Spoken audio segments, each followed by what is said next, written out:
ជំរាបសួរអូនថ្ងៃនេះនៃគីម៉ានលឹកមេឬមិនតទៀតថ្ងៃអាទិត្យ8កើតខែពិសាខឆ្នាំអាសានសុបស័ក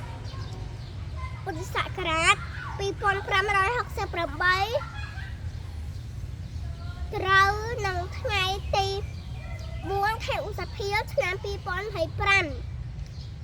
ភាសាខ្មែររៀនសារឡើងវិញស្រៈពិន្ទុអអាអេអៃអូអូអឬអៃអៃគុណពេញអអាអេអៃអូអូអឺអៃអៃអោអៅអគាអេសៃអេឡៅអិសានឧសភាអូតអៅលឹករកពីរលឹកអៃណាអៃដល់អោកាសអោសក់ក្រអៅថាអៃលុយគេហៅឬទេពពុកប្រូស័ព្ទអៃដល់អាកាសអេឡៅចំណោបពីទឹកអេសៃម៉ែឪគួទុកឱកាសដោយ